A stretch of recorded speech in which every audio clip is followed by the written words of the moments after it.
everyone wants to win, right? Like if you're not a competitive person, you know this as well. You've built a company from scratch, right? You have to be competitive. I want to win, you want to win, but the kid that's the best right now doesn't mean in 5 years he's the best. And at this point, we're putting out, 10 to 15 kids into college every year. And I think that it's working what we're doing, but I could tell you that half the kids that are doing really well right now weren't the best kids when they were in middle school. Write down on a piece of paper things that like you have to remind yourself of and like speak it through before every match. And that always helped ease my mind. Like, I don't care if I get taken down first. I'll be fine. I'm in better shape, or this or that, I think there's a lot of stress on kids, man. Like they think if you don't win the Super 32 in 8th grade, like you're not going to be good. You're not going to get a scholarship. And it's like, I promise you, like the kid that wins that tournament, there's a chance he's going to be really good, but there's also a chance you're never going to see that kid again. I just think that we put so much stress on these kids when at the end of the day, like they all have to go get a job. They all have to like get through the sport. And if you somehow find yourself on a Division I roster and you wrestle, like you're an absolute freak. And people like lose sight a lot that. Okay, and welcome back to Wrestling Mindset. Today we're here with the great Kyle Kiss. Kyle, thanks for joining us. What's going on? Happy to be here. Absolutely. Ocean's finest.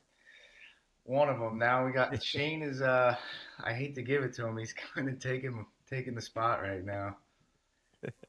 Yeah. So talk about what you've been up to. You got a lot of things going on in New Jersey wrestling. Yeah, a lot in the air, man. It's I'm super fortunate. I don't know how any of it happened, but I guess if you work really hard, things start to go in your direction. But I'm the RTC coach at Rutgers. It's my day job. I own Triumph along with Nick Roy and Kenny Theobald. And I own Garden State Wrestling. A lot of people probably don't know that, which is kind of by design. I try not to put my name on anything, but just added a partner to that, Troy Heilman. He's the man, such a great person. So he's excited about it every day, and that business has grown very well and kind of like stumbled into that. Me and Nick actually started it. So Nick came to a point where he's like, I don't want to do this anymore, which I understand. His kids are, super active with sports right now. So. Yeah. Well, that's great. You're affiliated with great people, right? Winners hang around winners. That's kind of the trick, man. That's awesome. All right. So let's, I guess, break each one down. Let's go project to project. For sure. We could start with Rutgers. I mean, there's a lot of travel in the summer. My day-to-day is a little different than a regular coach, which I get to kind of just focus on wrestling, which is awesome for me. I coached probably over 10 years college. I started at UNC as an assistant, went to Clarion, eventually became the associate there. But when Goody called me to come home, it was kind of a no-brainer. And I loved Clarion. And if you're a kid that's looking for a good small school, those PSAC schools, Lockheed, Clarion, Bloom, they're great fits. And it was cool. I learned a lot out there. It's a really small town. They love wrestling, but it just being from the Jersey Shore and then going to Chapel Hill and then being in Clarion, I was living in a cabin my first year there because I got hired so late, and it was like a dirt road, and I definitely had like a knife attached to like a broomstick because I was terrified every night because I was a wimp. But it was cool. I learned a lot. I mean, I grew a lot there, and I was just super pumped when Scott called me. It changed my life. I mean, I've been back at Rutgers. I took a little 2-year hiatus, did medical sales for a couple years, but I think it's going on like 7 or 8 years at this point. So we've all been together for a good chunk of change up there. That's awesome. So when are the main practices? When you guys do things? What do you have coming up? What just got done? What's coming up? Yeah, so this summer was a lot of freestyle. Obviously, that's my job. It's a lot of travel, but it's pretty cool. You get to see the world, get to see other cultures, and especially in wrestling, you see like people getting along outside of whatever religious or political beliefs, which is a really cool thing to see. And I had to go to Mexico a bunch last year. We have a guy that wrestles for Mexico. and then we did the ranking series. Labs and Shawver, we went to Budapest. Unbelievable ranking series. Very not great results. Shawver wrestled Kazakhstan first round, who ended up beating Jax for third, and it was a tough pill to swallow. Shawver's beat him the whole match and got pushed out with the second left. Labs wrestled Iran, close match, came up short. So that's the thing with international wrestling. Like you got to win. It's just otherwise you're waiting on someone else, and it never works out in your favor. So we did that. Then me and Goody went to U20 Worlds. We had two guys there, Alex Nini and Andrew Barbosa. Nini had a great tournament. And he wrestled for Italy. He wrestles for Italy. That's another Rutgers guy competing for another country. Go ahead. And I want to dismiss something real quick because all the flow guys give us a lot of trouble. They think like all these guys that wrestle for Puerto Rico aren't Puerto Rican. Like Shawver's dad was born in Puerto Rico, and Labs' grandma was born there, and obviously Seb's is Puerto Rican as well, and I think Sammy Alvarez has wrestled for them in the past, and we're hoping actually Shane's Puerto Rican too, so he's not quite ready for that yet, but maybe down the line. And yeah, man, it's been good. And then after that, we went to Worlds, which was cool. I mean, it was another heartbreaker. I mean, Shawver is battling in the match and loses at the last second to Korea, and that guy loses at the last second to Iran in the semis, and just comes back to like you can't leave it up to someone else. And I don't get invested in the reportage just because I know how it usually ends. But they both had great summers. Labs battled. He's right there with the Iranian, who's one of the best guys in the world, and it's good. I learned a lot. It was my first year really doing this full time, so I have a lot of steps to take. But it was growth, and it starts back up. I got to go to Mexico at the end of this month. Got to go to Puerto Rico, the following month, and then we'll get ready for freestyle stuff in the spring. Absolutely. All right. So now we know these guys really are. They have the heritage of Mexico, Puerto Rico. I hope you have the receipts. Let's see some birth certificates there. We believe you. That's the thing. You have to show the birth certificate to get the citizenship. Although Puerto Rico is, I will say, they are a little bit more lax. I mean, you could live there and they'll count that too. But most transplants, they move to that country. But no, as far as Rutgers wrestling, really, we got a really good group of young guys. It's exciting. A great culture this year. I'm excited. Your brother's still in there hammering, which is crazy. He's in phenomenal shape. Comes in, still beats everybody up right out of the church. It's awesome. That's funny because I saw him at Mass the other day. My Jeff's second oldest son, Anthony, it was his first time as an altar boy, so we went there. Me and my brother, my kids went over there, and there was Uncle Greg, Father Greg, with everything on. He's got his fiddleback cassock on and everything, and he's got like a red mark right here by his eye. It's like that's probably being in there in the Rutgers. From now until Fargo, our partners, Champion Athlete Wrestler Nutrition, the premier weight management program for wrestlers, will be offering a special Fargo nutrition program for only $350. That's $160 saving. Visit their website, champion-athletes.com, or call 800-324-1447 today. Dude, it's impressive to say the least, but he's the man. He's in great shape. He still comes in, hammers. I mean, I still remember when Paz was like full-fledged. Him and Paz would just have like battles in the back of the room, and stops, talks to the front desk lady for at least 10, 15 minutes before he's in and out. But it's always a good surprise when the father drops in. But yeah, we get it kicked off. We have a quad, and then we get into some like really good competitions.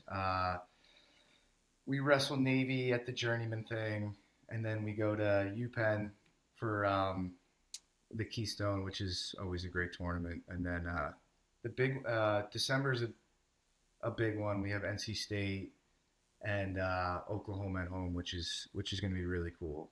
They have a really good team this year. So does NC State, obviously. Absolutely. All right, biggest lesson or biggest learned experience from over the summer, because being all over the place, there had to be some things that you see it a little bit differently. Yeah, for sure. I mean, the one takeaway is like for me, I think it's belief, and I know like that comes back to it so much in wrestling, and I think I think anyone who's being honest with themselves really, it's always a battle. And I don't care who you are, whether you're the best in the world or, you're the kid fighting first spot on a high school team.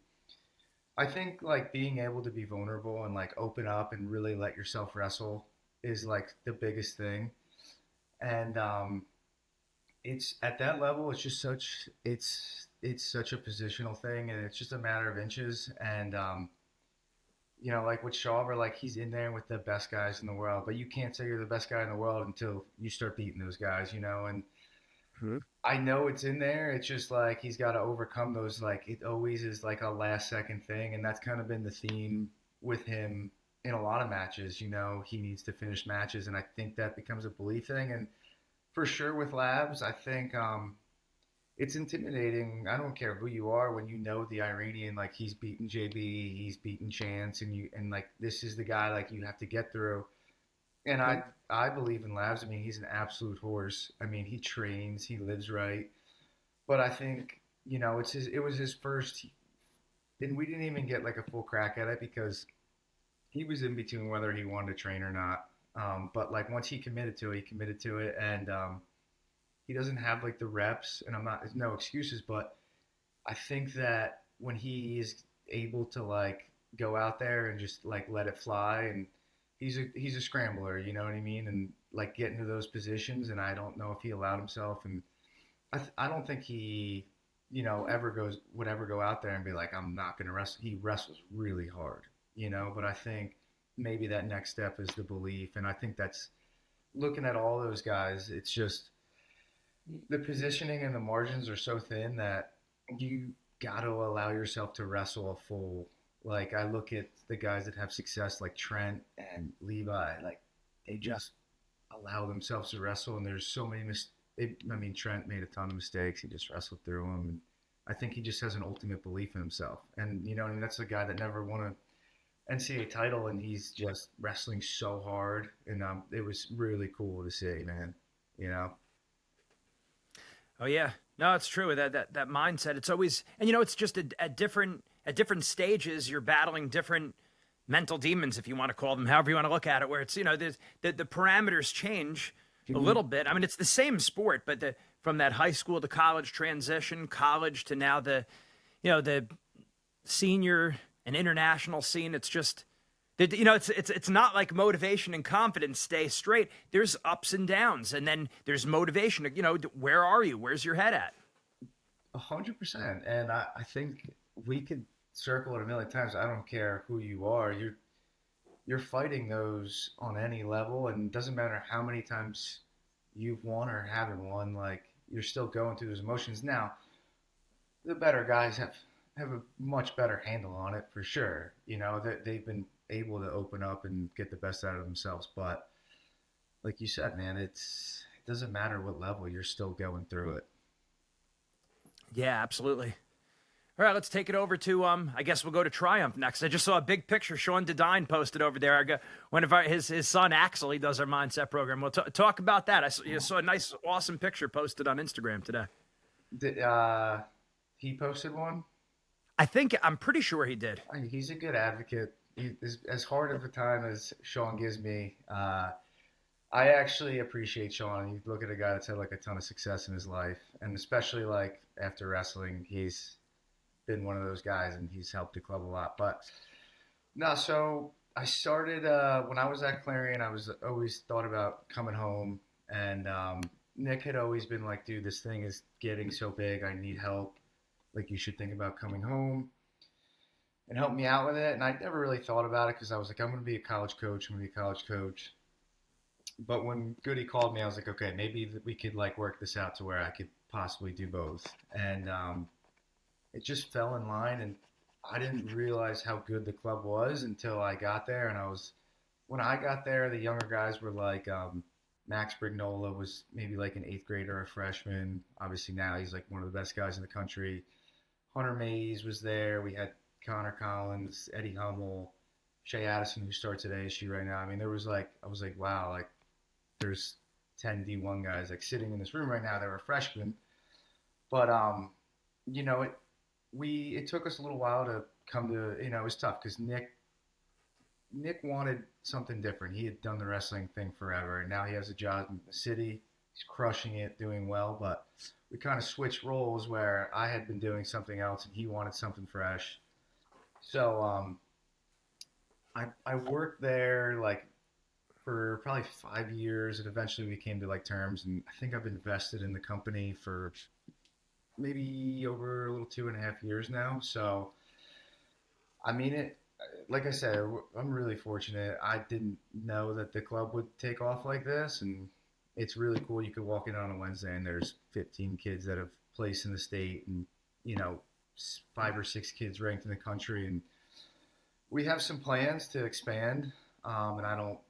We're like really close, so I'm not going to say more than that. But you know, we have some good people behind us, and I think that we're gonna expand the brand, and it's something that I take a lot of pride in. It's like the most important thing when I wake up, and it's the most important thing when I go to sleep, and it's really fun. And it's awesome. And it's, an area that's traditionally one of the top. I mean, even back when we were competing, right? The Shore Conference is it's just a diesel area year in and year out. Yeah, no, and especially like your area was too, man. You had so many. What you guys were the CGA, right? Yep. So many good guys came through there, and we get lucky because of the. I think the population helps a lot here. It's really condensed, and big Monmouth County and Ocean County, it for the most part people do pretty well here. So people invest in their kids, and sports are a huge deal here. So wrestling, I mean, there's a we're not the only club that does well here. There's a bunch, and there's room for everybody. If as long as you're putting a good product out, people will come. Especially this day and age, parents are always looking for the best thing they can give their kids. Yeah, absolutely. And I think they could see when a person's taking a genuine interest in their kid, and they're really trying to be there for them, and develop them. As obviously, of course, the people are first and foremost thinking about winning, but then of course after that it's building them into good solid people. I can't agree with you more. I think in this day and age, we get so this middle school like phenomenon. These kids are it's so specialized, and I don't know if it's right or wrong. I don't know. I think time will tell with all the specialization, and we're getting better as a country, so I can't say that it's not working. But I think that everyone wants to win, right? Like if you're not a competitive person, you know this as well. You've built a company from scratch, right? You have to be competitive. I want to win, you want to win, but it's all perspective too, If you're going, I tell these guys all the time, if you're going into practice every day and you're thinking about cutting weight, or you're thinking about like winning this specific practice or winning the next tournament, it's not, you're not developing, So I try to really preach the development thing, because everyone thinks the kid that's the best right now, it doesn't mean in 5 years he's the best. And at this point, we're putting out, 10 to 15 kids into college every year. And I think that it's working what we're doing. But I could tell you that half the kids that are doing really well right now weren't the best kids when they were in middle school. And these people get so caught up on these results and cutting weight. And I'm just like, it doesn't, you think this is such a big deal? The ultimate goal is being a Division I wrestler, which is like, we get lucky in New Jersey. It's not that common of a thing, And just because you're around it so much, you just think, oh, my kid's going to be that kid, And unfortunately, it's like 0.09% that get a scholarship or something crazy, And even like our best kids in college right now, like that have come through, like Shane Cartagena, like he took like sixth in the state his senior year. He had to go to St. Benedict's. He was top 16 all year last year. Like Max Brignola, I think he took fourth in the state, maybe like a two-time placer. So like I try to relate back to that. Like they just wanted it more than other people, and um, we've Tony White is like a kid. Like yeah, he won states his senior year, but he was never like a world beater, and he's just like continues to grind, continues to get better, and it's just those are the kids that you see. Like when a coach calls you and they're recruiting this kid, you're like, this kid's not the best now, but I think there's something there. Mindset Monday is brought to you by our official sponsors, Eat Clean, bro. Make sure you order today, get them delivered right to your house. Check them out, and make sure you put in your discount code MINDSET. Right. And would you say that's probably like some of the biggest mental struggles you're seeing with them, that they're focused too much on winning or focusing too much on the immediate result maybe right now versus, I like how you said the word long-term development. That's really key.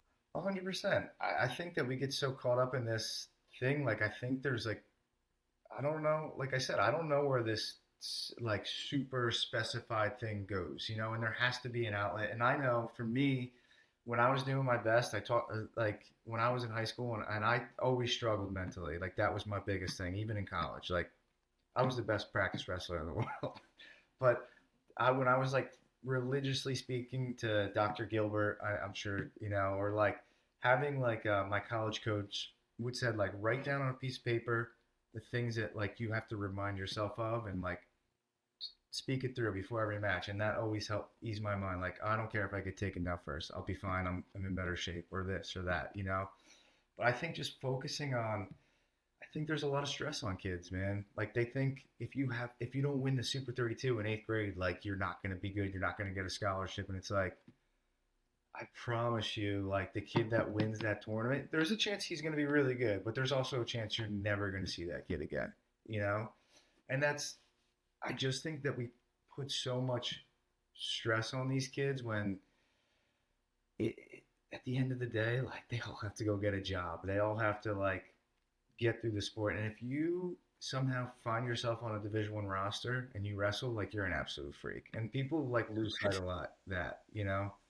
Like if you start and you're a Division I wrestler, like you are an absolute hammer. You train every day, and it's crazy. No, it is. When we do lose sight of that you just realize if you look at the percentages, it's like, I don't know, what, 0.05 or so. It's something very low. It's something very, very, just to wrestle in college at any level. Yeah. It's extremely low percentage, much less at the Division I level. Yeah, for sure. And I think we just need to take a step back and just, like Goody says it all the time, like, dude, just focus on scoring points today. And one goal. Work as hard as you can today. That's it. Let the rest take care of itself. Now, winning helps. It helps you stay engaged, for sure. No one likes losing. It's tough to deal with. But if you could stay positive through it, not everyone's Cale Sanderson at the end of the day. You can't. It's hard enough as it is to go out there by yourself. When you're putting extra stress on yourself, it's even that much harder for a sport. Absolutely, and I mean, even Cale said it when he won his 4th title. They asked him how he dealt with the stress, and he said, "Not well." Yeah. I don't know if you remember that interview, but he said, "Not well." I do. Yeah, for sure, man. It goes back to everyone's dealing with it. Oh yeah, no, without a doubt. All right, so what else? What's the next? There's another endeavor, right? Garden State, right? Yeah, that's the last. And so I started Garden State as a camp company out of college, and it kind of flopped pretty good. We had like one good year, but it was like around that time everyone kind of like stopped doing camps. I wasn't living in New Jersey. I think I was in North Carolina or Pennsylvania. I don't remember. I was doing stuff in New Jersey and just didn't do that well. I'll be honest. It like completely failed. And when I came back home, Nick was like, "Hey, we should think about like doing tournaments." So I knew the lady, Sarah, who owns Super 32. She was the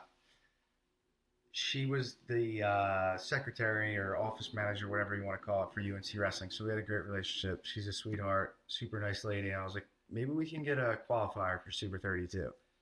So like we did it. We had no idea what we were doing, like absolutely zero idea. Just kind of like pieced it together. We did it at Long Branch, worked out.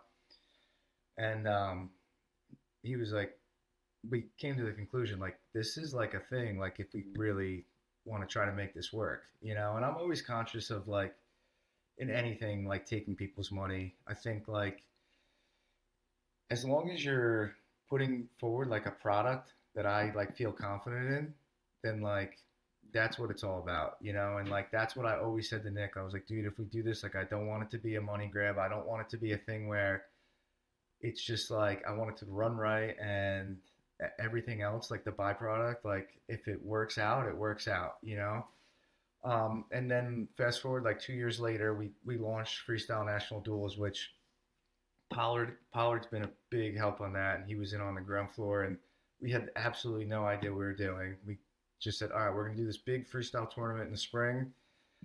We're gonna throw a bunch of mats down, and actually got canceled the first year because of COVID, but we stuck with it. And by the time it was all said and done, I think we were like, if this failed, we would have lost so much money because like you don't realize how much money it is to put on an event. It's like I don't want to throw out numbers here, but it's just like it.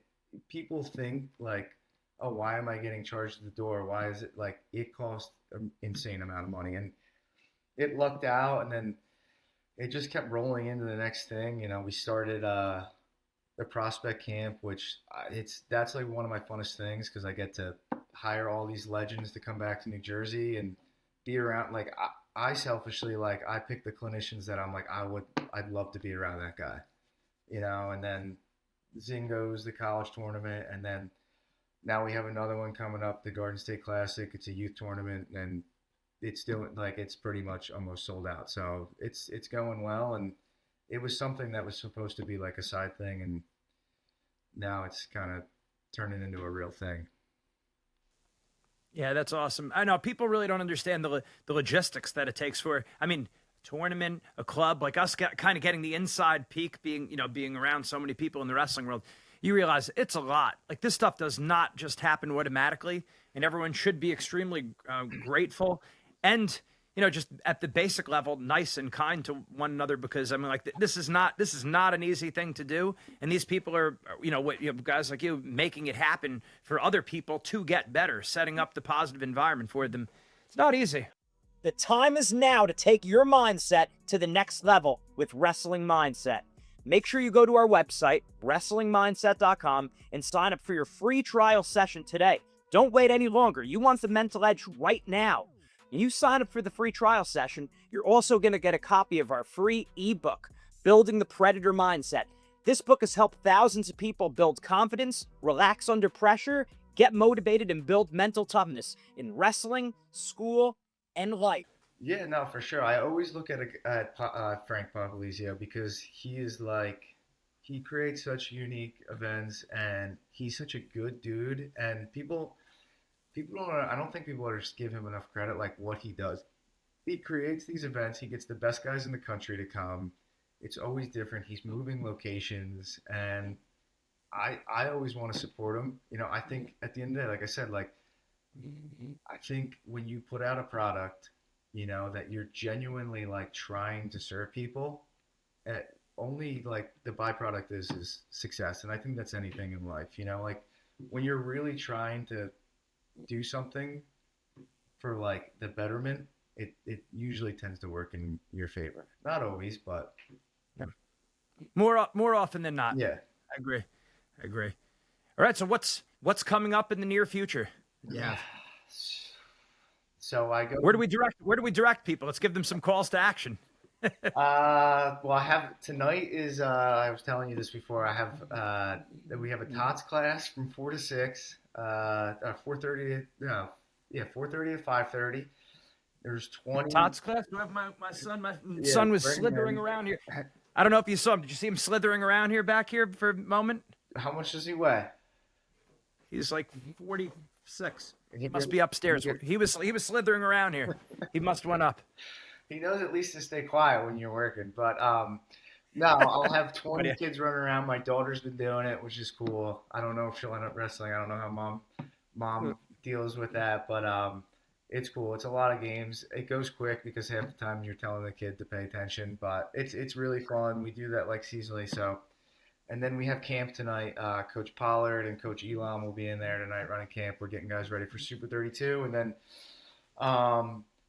tomorrow Lehigh comes in.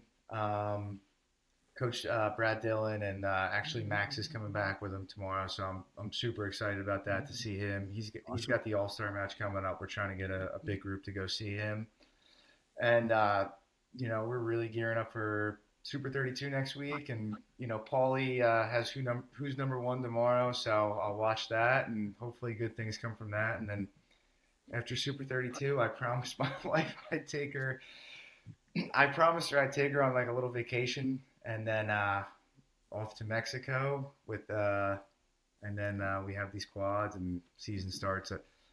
I'll probably pace myself a little bit this year. I think I traveled a little bit too much with the team, and then I realized how much I was gonna have to travel for myself. But it's exciting, man, and you know, like I said, I think just waking up every day and whatever I'm doing, I try to do that, you know, because when you have multiple balls in there, you know as well as I do, you're running a big business, and when you're with your kids, if you're thinking about that, you're robbing them of time. And if I'm at Triumph and I'm thinking about Rutgers, I'm robbing those kids. If I'm at Rutgers and I'm thinking about Triumph, so my biggest thing is just wherever I am is like that's my attention, and unfortunately, I miss out on a lot of things that other people probably get to do. But my wife is the most supportive person, and she knows like I wouldn't be happy if I wasn't juggling 9 balls in the air. So if it wasn't for her, this would never be possible. Absolutely. So shout out to Mrs. Kiss over there. And it's right, right here, the hardest working men in New Jersey wrestling today. Kyle Kiss, thank you for joining us. Man, it's unbelievable like how far this thing has come, and it's cool to see you guys. I know we have a bunch of kids, you know, that work with you, and anything I can do to help you guys have always been good to us, man. And you know, I know you guys sponsor a ton of stuff at Rutgers. You've sponsored a ton of stuff at Garden State, and I can't. I'm super appreciative of it. Well, we appreciate what you guys are doing too. You know, you're doing great stuff. So keep up the good work. You're a machine. And when you were saying you pacing yourself, that's like people understand that's like 9th gear for the average person. Yeah, no, you get it, man. It's tough. Like your mind's always going at 1,000,000 miles per hour, and you at the end of the day, like I'm always like trying to keep my kids on my brain, because if they aren't happy, then all this it doesn't make a difference, you know. So any advice to anyone who's doing anything, like family comes first. Yep. Family first. Be where your feet are. Stay in the moment. 100%. Good stuff. I appreciate you, man. Thank you, Kyle. We got to give a shout out to our sponsors also, Eat Clean Bro and Champion Nutrition, Champion Athlete, Dan Warnikoff over there. And we're all saying the same thing, right? Being the total package, spirit, mind, and body. You got to be technically sound, conditioning, strength, your nutrition, your mindset, your rest and recovery. It's got to be the most holistic sport in the world, wrestling. Absolutely, Dan. I appreciate you. Absolutely. Take care. Have a good one.